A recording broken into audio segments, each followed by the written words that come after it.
Today I will be showing how to paint Blue Ridge Mountains.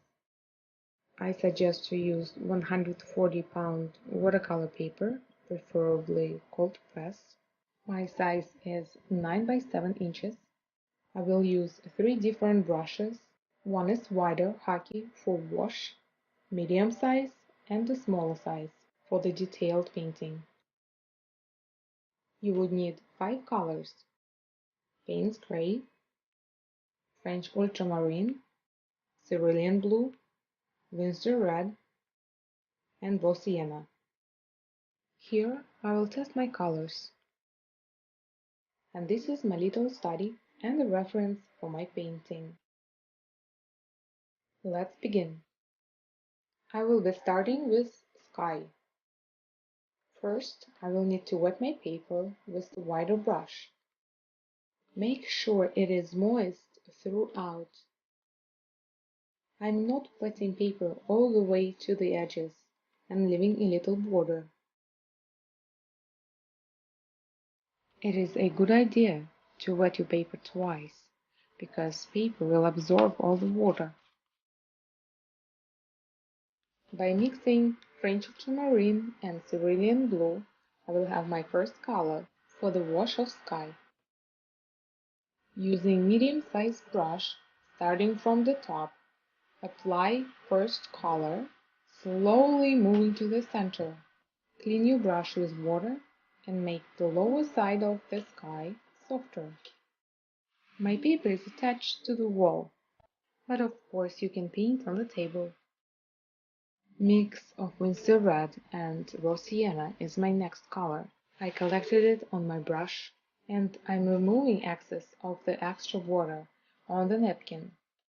Now, starting from the bottom, slowly moving to the center, apply your second color. Clean your brush with a napkin and blend both of the colors. I'm going to paint a few clouds with a mix of Payne's Gray and Blue Ultramarine.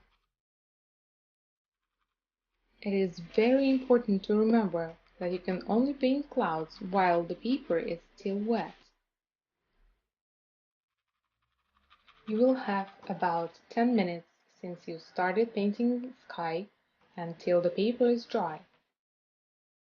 When you feel that the paper is already starting to dry, you'll need to stop. Fixing your mistakes is gonna just make it worse. Too much water on a brush is also going to cause problems. That's why you need to find a fine line in between wet and dry. I often use a paper towel to get extra wetness from my brush.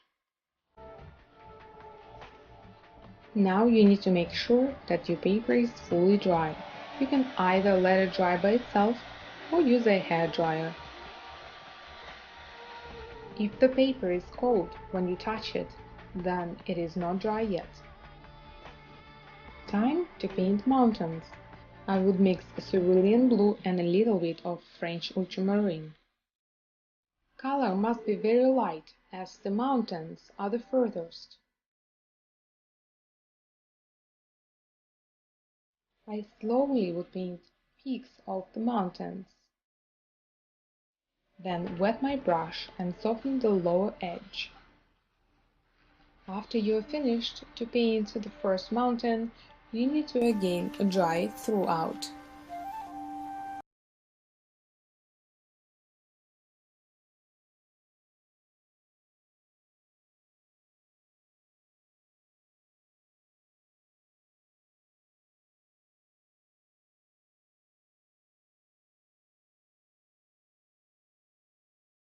Now that you know the main steps, you can continue on adding more and more layers of the mountain peaks. Every time adding more intense color of blue, painting the peaks, washing the lower edge, and drying throughout.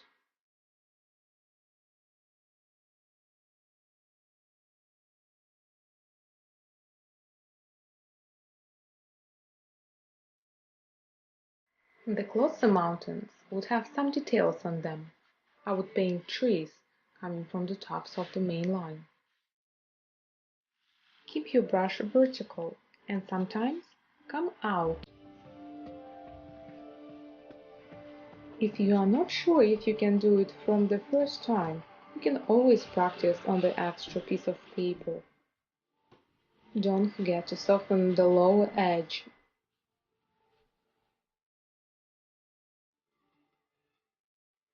I will do one more layer of the mountain.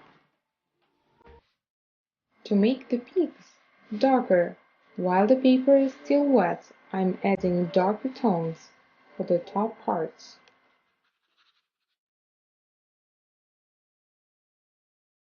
For the final silhouetted layer, I'm going to use Pure Paints Gray, which is the darkest color.